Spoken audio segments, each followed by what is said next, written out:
Équipe numéro 3 du corps ressources humaines niveau universitaire. Je vais lire les règlements, puis vous pourrez commencer après la présentation des juges. Le temps commence à être calculé dès que l'un de vous débute la présentation. La durée de la présentation doit se situer entre 13 et 15 minutes. Une pénalité de 1 point par tranche de 30 secondes manquantes ou excédentaire vous sera imposée. Le décompte du temps vous sera fait à l'aide de cartons lorsqu'il restera 10 minutes, 5 minutes, 1 minute et 30 secondes. Je vais faire les 10 dernières secondes à l'aide de mes doigts. Lorsque votre présentation sera terminée, les juges auront droit à une période de questions de 5 minutes. J'invite maintenant les juges à se présenter. Bonjour tout le monde, je m'appelle Alexandra, je suis représentante du Quaker Gatorade et Tropicana à RIC. Salut, mon nom c'est Pascal Gavel, je suis le responsable des ventes pour l'Est du Canada, donc Québec et Maritime pour la division Entrepôt, Quaker, Tropicana et Gatorade. Mon nom c'est Guillaume Rodrigue, je suis responsable des marchandises pour la région de Québec et Trois-Rivières pour la division Victoria. Bonjour, Maxime Tremblay, répondant à notre travail et harcèlement pour le ministère de l'Éducation. Enchantée. On voulait juste valider pour changer les fax et le cliquer. C'est ça ici? La flèche, je crois. C'est là. Mais sinon, Je peux le faire avec les claviers. La flèche, on devrait s'occuper. ok, parfait. Voilà. Donc, bonjour à vous. On est bien contents de faire votre connaissance aujourd'hui. Donc, nous sommes la firme de consultants RH Coesia, la meilleure firme de consultants en ressources humaines avec laquelle vous pouvez faire affaire. Donc, je me présente, je suis Léa Veilleux et voici mes collègues Roxane Morbet, Christian Beau. OK, en fait, l'agenda de la présentation, ça va. On va commencer avec le mandat, on va vous expliquer le mandat. Ensuite, on va faire l'analyse de la situation avec les deux postes. Ensuite, on va faire nos recommandations. On va vous parler de nos apports et de nos limites. Et finalement, là, on va vous parler un peu du budget. Donc, tout d'abord, notre mandat qu'on se donne suite à vos informations que vous nous avez transmises, c'est de trouver des solutions qui sont créatives et innovatrices pour parvenir à améliorer l'attraction pour le poste de relève, puis pour le poste de marchandiseur à temps partiel pour la Ville de Québec. Voilà. Donc, tout d'abord, on a fait une petite analyse force, faiblesse, opportunité, menace de PepsiCo qui est vraiment orientée vers les ressources humaines. Donc, en premier, on a pris conscience que vous aviez une grande force dans les avantages sociaux dans votre entreprise. Donc, vraiment, là, plusieurs avantages, là, autant au niveau de la rémunération que des assurances en tant que telles. On a également pris connaissance de votre programme d'accès à l'égalité, puis de programmes pour les femmes, communautés asiatiques, communautés LGBT qui ne sont pas présentes dans toutes les entreprises, c'est vraiment un plus pour vous.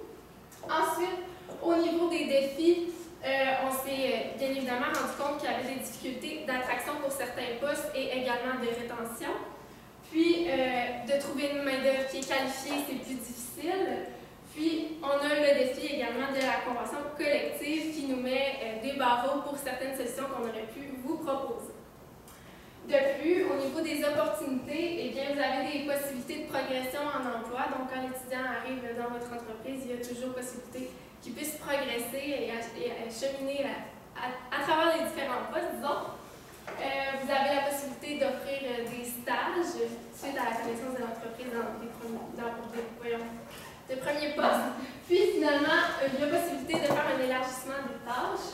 Et finalement, dans les menaces, eh bien, on a pris connaissance du fait qu'il y avait une concurrence accrue si on se fie au fait que la concurrence serait toute autre entreprise qui offre un poste à des étudiants, soit cégepiens ou universitaires ou même provenant d'écoles d'études professionnelles. Donc, il y a beaucoup d'autres entreprises qui peuvent offrir des postes étudiants. Donc, certaines entreprises peuvent offrir des salaires plus élevés ou des conditions de travail à avantages qui sont différentes aussi. Donc, ça peut devenir une menace pour vous. Évidemment que les tâches ne seront pas les mêmes, mais quand même. Puis finalement, il y a le fameux faible taux de chômage qui rend le tout beaucoup plus difficile.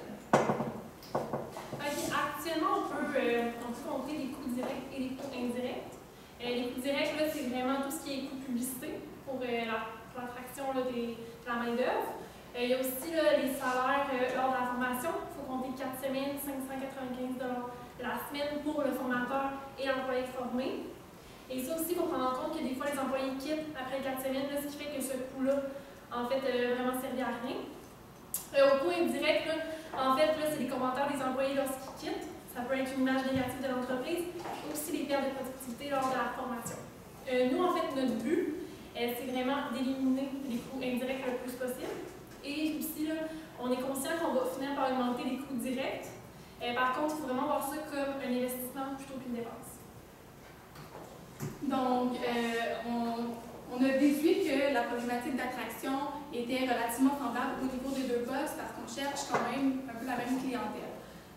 Donc, ce qu'on a pensé en fait pour vous, pour être en mesure d'attirer cette clientèle-là, c'est vraiment d'avoir des représentants de la marque PepsiCo, Frito-Lay, qui se déplacent vraiment dans les cégeps, dans les universités pour venir se présenter.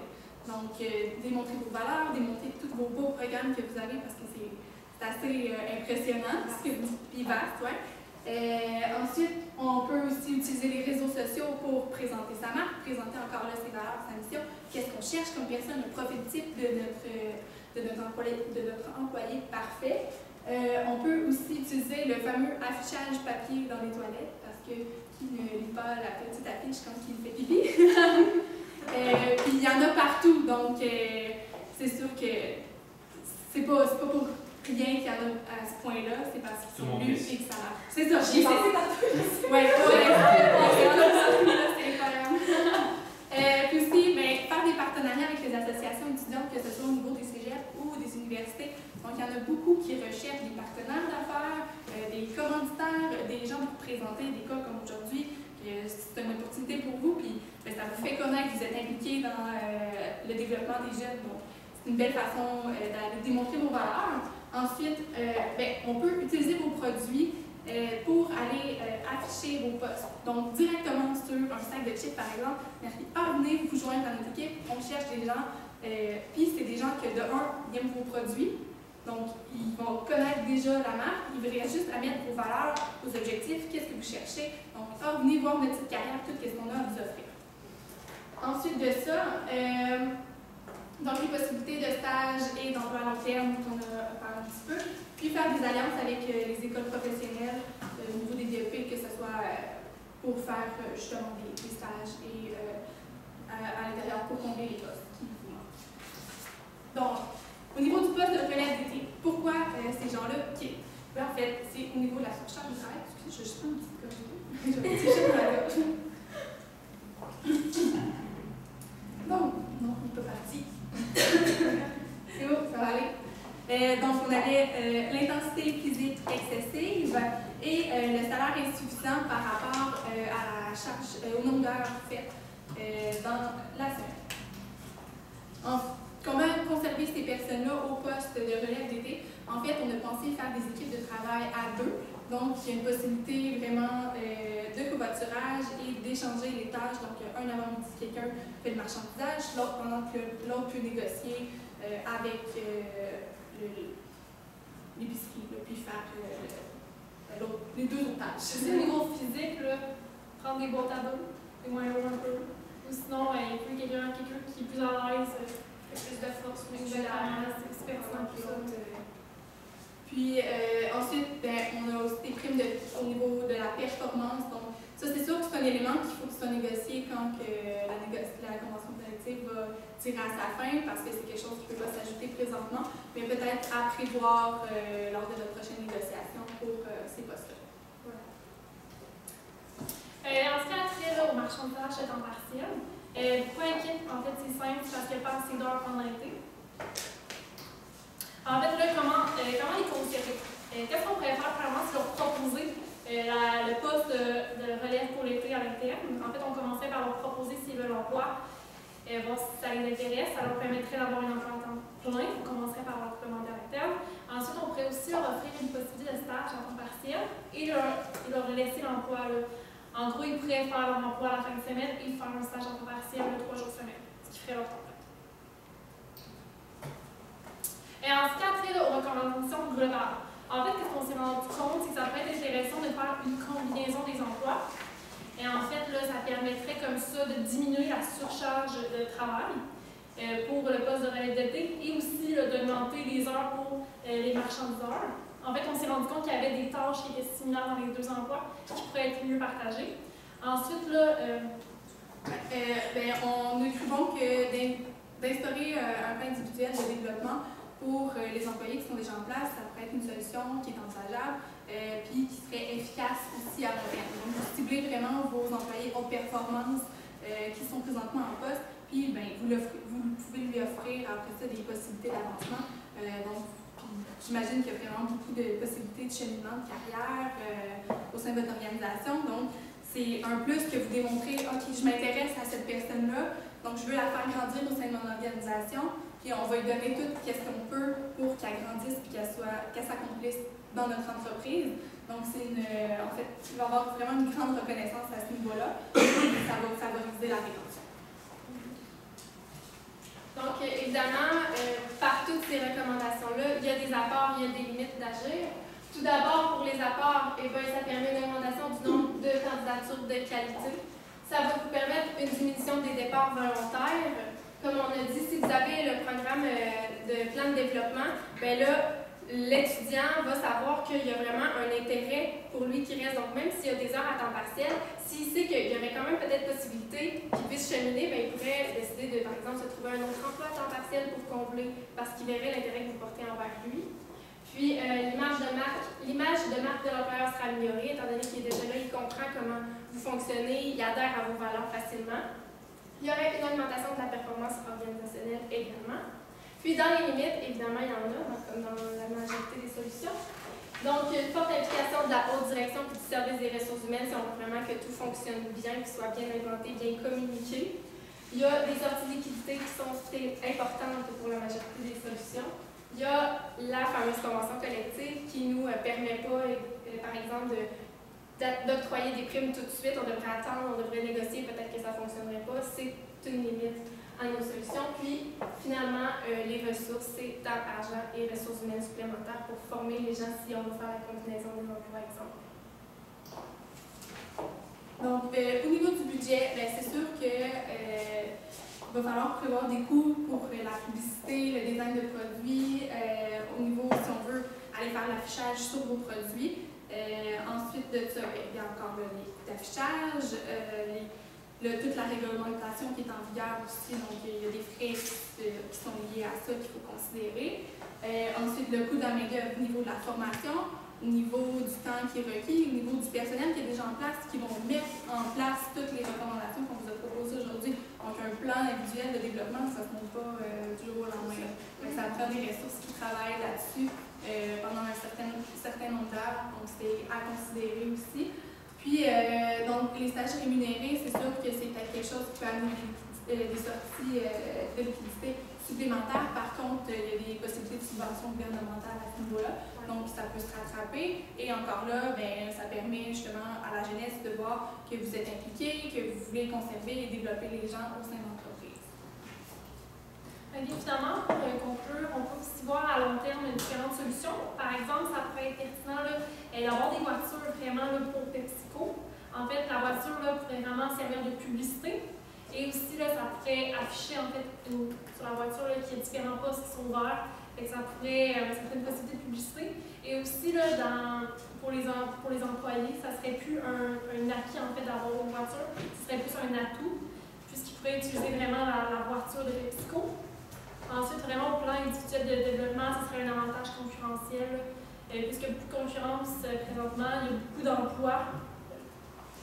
Puis, je voulais juste spécifier aussi au niveau des stages, si vous voulez les offrir, en fait, vous pouvez attendre qu'une personne ait fait un certain nombre d'heures, un certain nombre de mois au sein d'un type d'emploi, que ce soit celui de la relève d'été ou celui de marchandiseur, pour lui permettre d'accéder au stage. Donc, comme ça va le motiver à rester en emploi parce qu'il sait qu'après un certain temps, il est capable d'avoir plus. Puis, justement, ça va le motiver à prospérer, exactement. Donc, ça peut être une option aussi facilitante pour les stages et conserver la main-d'œuvre. Finalement, aussi pour la voiture, juste le fait qu'il soit écrit PepsiCo et qu'il soit écrit allez visiter notre site, section carrière, plein de surprises vous y attendent. Juste des petites phrases comme ça qui viennent afficher, tu es dans ta voiture à la lumière rouge de la voiture de PepsiCo juste en avant de toi, tu vois le derrière, il est écrit là, allez visiter notre site carrière, étudiants, professionnels, nous avons plein d'offres aguichantes pour vous. Donc, à ce moment-là, ça peut être intéressant, même si c'est un mail d'investissement. Ça va vraiment créer une proximité, en fait. Ouais, c'est ça, en fait, qu'on veut. On veut leur montrer qu'on est proche. Mais il ne faut pas, s'empêcher d'utiliser toutes vos valeurs, votre mission, parce que de ce qu'on a vu, de ce qu'on a compris, vous voulez vraiment combler. Oui, c'est ça. Donc, il faut vraiment bien les présenter pour qu'ils soient bien compris par la clientèle cible. Donc, utilisez-les, c'est vos forces. Puis, prenez les gens aussi qui sont au sein de votre entreprise, c'est les meilleurs ambassadeurs que vous pouvez avoir. Donc, utilisez-les, puis ils vont être contents, puis ils vont être reconnaissants aussi d'avoir cette marque-là. On veut prendre toi pour représenter notre entreprise. Donc, merci. Vous avez des questions? Merci. Évidemment, si je me permets, firme Cohésion, merci beaucoup pour votre bon travail. Vous envoyez le chèque à la fin de la On va prendre. Rapidement, en 3 heures, une bonne présentation, une compréhension de la problématique, des pistes de solutions. J'aime votre idée de publicité. En fait, j'aime 2 concepts que vous avez présentés. Un, le premier sur l'affichage dans les salles de bain. Des fois, c'est vrai que comme employeur, peut-être qu'on ne fait pas assez de publicité. Et vous savez que chez PepsiCo, peut-être vous savez pas, on est la 2e flotte privée la plus importante, que ce soit nos camions, que ce soit nos vannes, en fait. J'aime le concept. Peut-être stratégiquement sur les voitures, il y a un coût relié à ça, mais sur nos camions, on a déjà ces infrastructures-là, c'est d'ajouter ça. Moi, j'ai une question pour vous. Vous parliez de partenariat. Ça fait tout le temps. Les questions. Vous parliez de partenariat. Est-ce que vous avez des exemples de partenariat qu'on pourrait. En fait, juste par exemple avec l'Université Laval, il y a différentes associations étudiantes. Par exemple, Orama, qui est une association pour les personnes qui sont en gestion, management, ressources humaines. Vous pourriez vraiment vous concentrer sur des associations qui partagent votre intérêt, en fait, ce que vous recherchez. Puis en fait, les associations, ils organisent des événements. Simplement en donnant des chips, là, vous pouvez demander qu'on parle de PepsiCo, même que vous pouvez faire un PowerPoint là, pour montrer que vous cherchez du monde, montrer l'environnement. Puis il peut l'afficher pendant l'événement. Ça peut être intéressant. Est-ce que vraiment fait des événements aussi avec les collégiales ou c'est seulement une affaire? Les collégiales sont invités. Ça peut être que ce soit invité, exactement. Ça dépend vraiment des. C'est sûr qu'on priorise. C'est sûr qu'on priorise l'université. Mais ils peuvent être invités à des événements, puis juste avec des sacs de chips, là, puis ils peuvent passer des PowerPoint qui montrent vraiment votre compagnie, ce qu'ils recherchent. Puis les associations sont vraiment prêtes à tout pour les entreprises qui établissent un partenariat avec eux. Donc, que ce soit juste, vous nous dites, par exemple, à l'association, bon, ben moi, j'aimerais vraiment ça que vous parliez de tel poste que j'ai ouvert, c'est quoi les qualifications, tout. Ils peuvent même faire le PowerPoint pour vous, là. C'est vraiment... Toutes les options sont multiples. Ça peut être aussi, on a une association aussi en marketing à la faculté. Donc, eux, pour le côté vente de PepsiCo, ça peut vraiment être intéressant. Donc, ça s'applique dans toutes les régions. Vous êtes présents vraiment partout à travers le Québec. Donc, que ce soit avec des partenaires avec l'Université Laval, l'Université Trois-Rivières, l'Université de Montréal, bien, ça va être bénéfique partout parce que c'est sûr que du recrutement, on a toujours des besoins. Fait que ça se fait vraiment dans toutes les. Aussi, ce qui est intéressant, c'est vraiment aux événements, c'est des personnes qui sont motivées. Il y a certaines personnes qui participent à ces événements. Donc là, vous vous assurez vraiment d'avoir du monde motivé qui aime ça. C'est parfait. J'ai une question qui touche un autre volet. Vous parliez de la possibilité d'avoir un marchandiseur, disons, qui travaille à la fin de semaine, puis qui a un stage de fonctionnalité d'autres 3 jours semaine. Je suis curieux de savoir quel genre de tâche ce stage-là aurait. Comment vous le voyez, ce stage-là? En fait, ça peut être vraiment lié en fonction du domaine d'études de la personne. Donc, parce que souvent, c'est des emplois étudiants qui sont embauchés dans le poste de marchandiseur. Fait, si c'est une personne qui étudie en ressources humaines ou qui étudie en marketing, bien, vous êtes chanceux, vous avez une grande boîte, fait qu'il y a tout là, vraiment là-dedans. Fait, vous avez la possibilité d'offrir quelque chose qui est dans le domaine précis que la personne est en train d'étudier. Sans trop savoir, j'imagine qu'il y a sûrement un processus assez complexe pour accéder là, au stage. Mais en connaissant déjà l'étudiant qui travaille dans votre entreprise, en connaissant ses attitudes, ses qualités, ses compétences, son potentiel de compétences, en voyant que c'est quelqu'un qui apprend rapidement, ben, peut-être que ça va accélérer le processus qui suit ou en tout cas vous donner plus de chances que les efforts que vous investissiez sur lui portent fruit par la suite. Je vais vous entendre sur les équipes de personnes. Je veux juste savoir comment on va gérer ça, dans le sens, est-ce que vous faites simplement marchandisable pour la réalité, si vous dites on va faire des équipes de personnes pour justement les voir, ou c'est simplement en augmentant le nombre de postes disponibles dans l'entreprise? Comment on fait pour créer ces équipes-là? Bien, c'est sûr qu'en étant deux, vous allez augmenter l'efficacité, ça va aller plus vite de faire chacun des magasins. Donc, on peut en faire plus dans une journée, mais on est deux. C'est sûr que il va y avoir une certaine logistique à travailler à ce niveau-là. Est-ce qu'on revoit l'horaire de la journée ou est-ce qu'on justement on a besoin d'engager plus? Ça va être vraiment selon le besoin précis, mais à mon avis, avec une bonne logistique, il y a moyen de faire avec le personnel qu'on a déjà en place. Ouais. Super. C'est bon. Merci. Merci, firme Coesia. Bon travail. Merci. Bonne journée. Bon de présentation. Oui, ben ouais. Salut, merci Christian. Merci Léa. Merci.